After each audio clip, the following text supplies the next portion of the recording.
Over 1,000 years, the spiritual energy of heaven and earth gave birth to the Chaos Pearl. Feeding off the sun and moon, its power continues to grow, and the divine and demonic life forces it absorbed fuse together, making it unstoppable and always hungry. The Supreme Lord of Heaven sent his disciples, the immortal Taiyi Zhenren and his brother Shen Ganbao, to stop the chaos. When they confronted it, it quickly turned into a giant monster and blew them away. Unable to handle it themselves, the Supreme Lord is forced to intervene and drops a magic cauldron to trap the Chaos Pearl and divide it into two, the Spirit Pearl and the Demon Pill. The Demon Pill is dangerous and nearly indestructible, so the Supreme Lord casts a heaven-made curse that summons a lightning bolt that will seek out and destroy it in 3 years. It is later called the Heavenly Calamity. The Supreme Lord claims that since General Li Jing has won his favor in battle, he bestows the Spirit Pearl to be reincarnated into his third-born son. He then entrusts the multi-layered Lotus, which houses the Spirit Pearl and the Demon Pill, to his disciple Taiyi, much to Shen's resentment. He claims that 11 golden immortals already sit beside him, and should the Spirit Pearl successfully reincarnate, he will join him in the court of heaven and order him to name it nezha. Later, Lady Yin, Li Jing's wife, is about to give birth to their third child, which the villagers are excited about. While Taiyi waits for the child to be born, one of Li Jing's retainers, Li Xin, brings him something to drink to celebrate, which the drunkard Taiyi struggles to resist. Little did he realize that Li Xin had a slave rune placed on him by Shen, and the drink was spiked, so Taiyi quickly went into a deep sleep. When Li Jing checks on Taiyi, he is surprised that he has been knocked out cold. The midwife tells Li Jing it is time to ask the immortal Taiyi to cast the spell, or his wife and child won't last any longer. After waking up, Taiyi struggles to open the lotus, forgetting the password, only to realize he can use a handprint. Although Li Jing catches Li Xin when he tries to steal the pearl, an old lady sneaks up behind them and steals both. When they demand she return them, the old lady places the demon pill on an effigy to which its shattered pieces went into his pregnant wife's body. Later, Yin delivers the baby, and the midwife gives it to Li Jing, but they are surprised it is only a head. It jumped out of its swaddle and burned up in flames to grow a body, to which he playfully burned the place down with his powers. Taiyi quickly throws the Chenkun hoop into the air to restrain the demon child, which later becomes a collar on his neck. When he was about to finish him off, Li Jing and Yin begged him not to hurt their child. The village leader worries about his people's safety, but Li Jing claims he will take responsibility for him. Taiyi is concerned that even if they spare the child, he would only have 3 years at best, to which then, the curse will summon a lightning bolt that will strike and take his life. Meanwhile, Shen jumps into the ocean and meets his master, the Dragon King. He then infuses the pearl into an egg, to which he names his son Ao Bing, and entrusts him to Shen to help free him from this underwater purgatory. Elsewhere, Taiyi takes Li Jing to the Void Portal where the Supreme Lord entered a realm beyond the 3 worlds.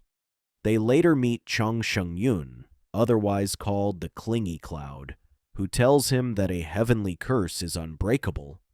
Taiyi suggests they return as time passes by differently, whereas a day there could be a year back on Earth. Back on Earth, nezha has remarkably grown older, but is bored being trapped in his home and unable to leave because of the barrier that keeps him inside. When he complains that he has no one to play with, or that his mother is always fighting demons, Yin offers to play Jianzi with him. Later, a guard asks for her help, reporting that an eel spirit has been destroying the eastern fishing village, which upsets nezha. As soon as her mother left, nezha tricks the guards outside to fight against each other while he sneaks into the village. This wasn't the first time nezha sneaked into the village, and every time he did, the villagers panicked to hide from him. The village boys meet in a rundown house outside town to plan how to get rid of nezha. One of the masked boys arrives and suggests luring nezha into a trap.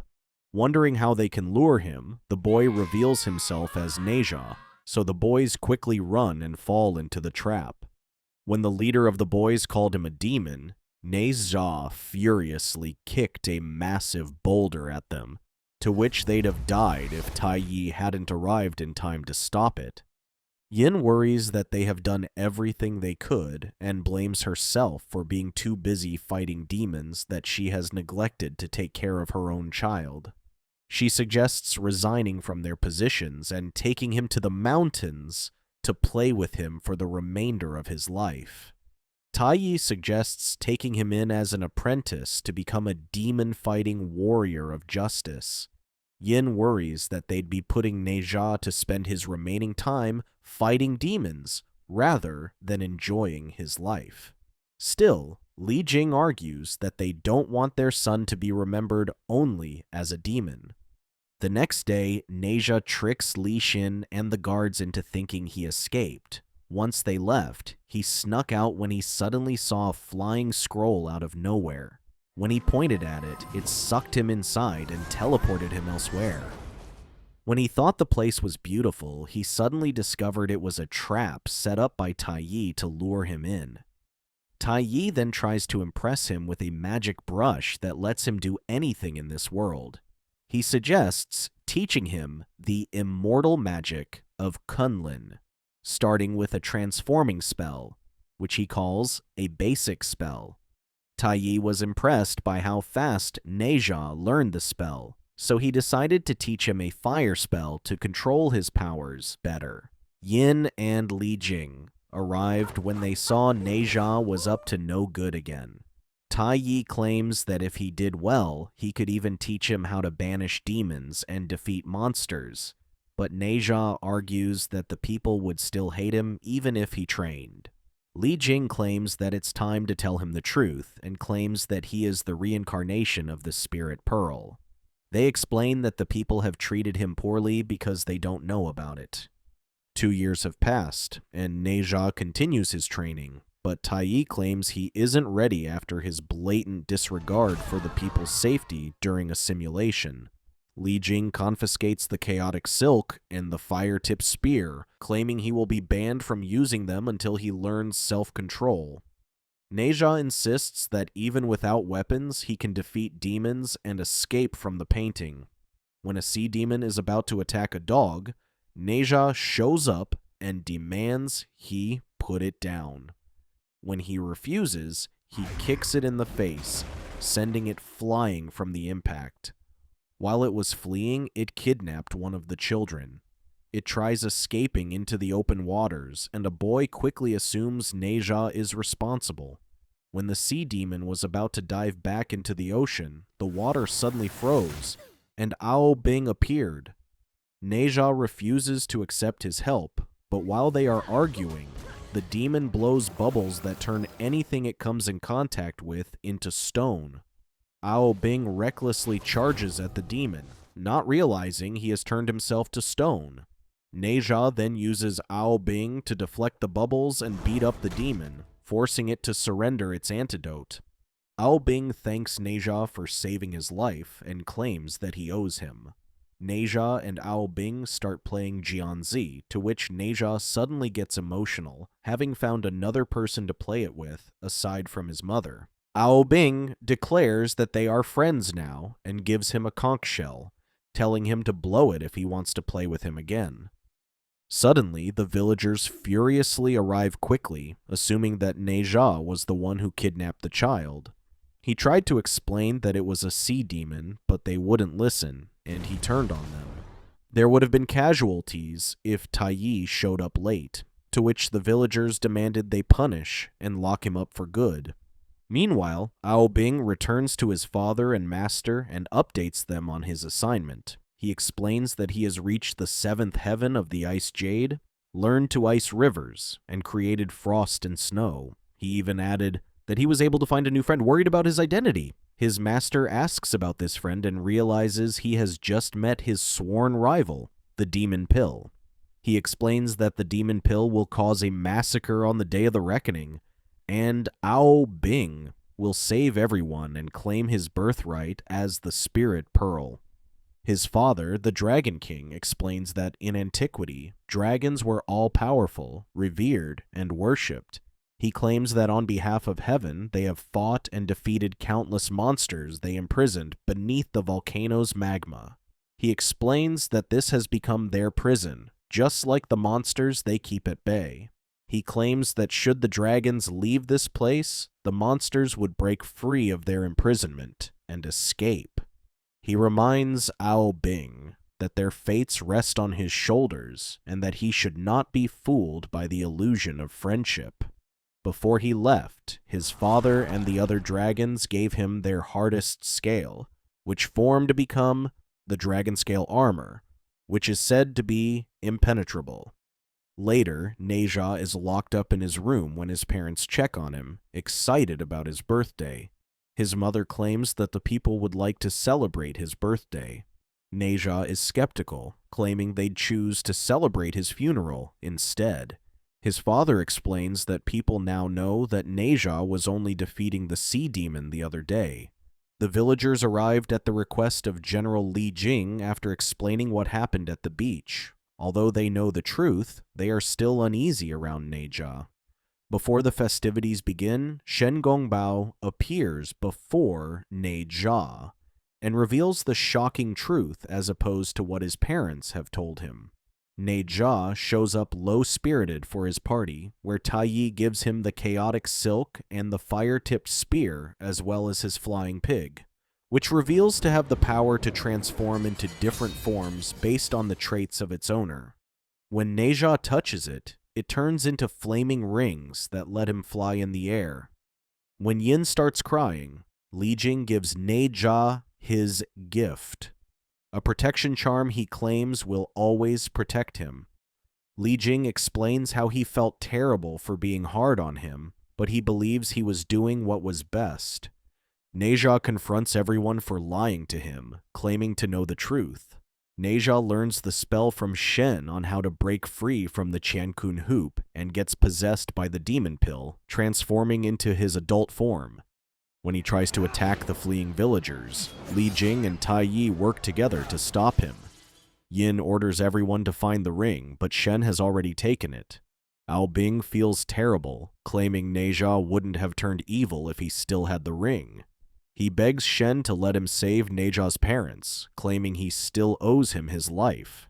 Shen gives him the ring, but he warns him that once things turn south, the people will quickly turn on him if they discover what he is. When the Demon Pill is about to finish off a defenseless Li Jing, Ao Bing arrives and distracts him long enough for Taiyi to put the Qiankun hoop on him, reverting to his child form. nezha runs away, still unable to forgive the village for how they treated him.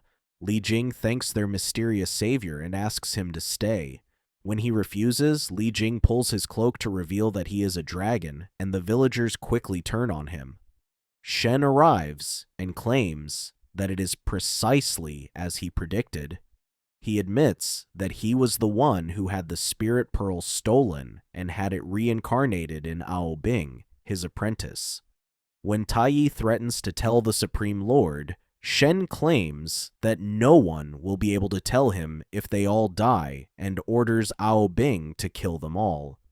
Reminded by his heavy burden of freeing his kind, Ao Bing follows Shen. He uses his powers to summon the water from the ocean and gather them all above them. He then freezes the water, planning to collapse all over Chentang Pass and destroy the village. Meanwhile, nezha sulks in the forest, still unable to believe the shocking truth. The flying pig feels terrible for him and shows him a memory of when Li Jing went to the portal void with Taiyi to speak to the Supreme Lord. Back then, Chang Sheng Yun, the clingy cloud, confirmed that although heavenly curses are unbreakable, there are ways around it, like a transplant spell. He explains that using fate-swapping runes, He needs to find a relative willing to sacrifice their life for the cursed individual. Li Jing takes it upon himself to be that person and begs Tai Yi to keep it a secret from his wife. Tai Yi explains that it wouldn't matter as the demon pill will bring disaster, which the Supreme Lord will never let go. Li Jing claims that he will spend the rest of his life training Nezha to become a fine warrior, and the people will see him as a hero. Nezha is moved when Li Jing declares that Nezha is his son, and he discovers the fate-swapping rune inside the protection charm his father gave him. At the celebration, Li Jing and Yin try to stop Ao Bing, but they get frozen. Nezha returns and melts the ice with his powers. Nezha goes to face Ao Bing while Tai Yi deals with his brother Shen. Being creative, Nezha uses a transformation spell to turn into Shen to trick Ao Bing into lowering his guard. Still, Nezha drives the spear into his back as soon as he turns his back. Nezha was surprised it didn't go through, revealing the dragon scale armor he was wearing. While fighting, Tai Yi used the painting against Shen, but they all got trapped inside it. After a quick tussle over who gets the brush, they all escape outside, and the fighting continues. After escaping the painting, Nezha confronts Shen while Li Jing and Yin attack Ao Bing. Ao Bing breaks their weapons and is about to attack them when Nezha jumps in between them and shields them from it. Ao Bing uses this chance to transform into a dragon and shatters the ice in the air, causing chunks of ice to collapse and destroy the village. Nezha calls forth the power of the Qiankun hoop, and instead of removing it, he turns it into a bangle to ensure he doesn't lose control again. Nezha turns into his adult form and flies to catch the floating hunk of ice about to fall on top of them, which Ao Bing pushes downward.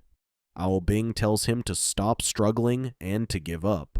Still, Nezha refuses, declaring that he is the master of his destiny, to which a powerful flame covers the ice and melts it. The villagers are surprised when they look up and find that the ice is gone and that it is starting to rain. Nezha captures Ao Bing, but instead of finishing him off, he lets him go, claiming he is his only friend. Suddenly, thunder starts to rumble, which Nezha suspects must be the heavenly calamity. Nezha returns to the ground to say his goodbyes, bowing to his parents, thankful for giving him life, when he is suddenly pulled into the sky and hit with a powerful lightning strike. Ao Bing joins him and uses the dragon scale armor to block it, but it can't even withstand the attack. Left with no choice, Nezha and Ao Bing accepted their fate and held hands when, suddenly, their powers combined to become the Chaos Pearl. Discovering the power of the Chaos Pearl, they try to absorb much of the heavenly calamity and send it back to create a massive explosion.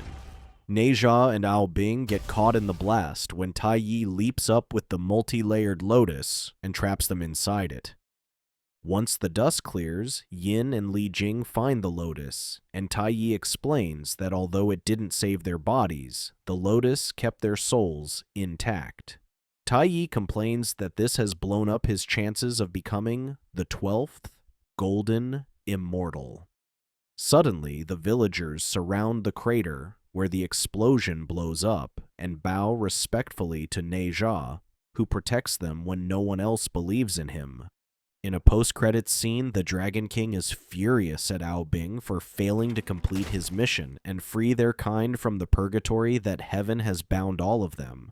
Suddenly, a female dragon emerges from the lava and asks him if he is ready to make a deal with her. In another post-credits scene, a man later revealed to be Jiang Zia is seen bowing before a giant mystical creature and declaring that Zia already knows of his sin. Later, an ominous title pops up that says, 2020, The War to Seal the Gods Away. Thank you for watching. Check out these other videos and subscribe and tap the bell to be notified about our latest videos. See you next time.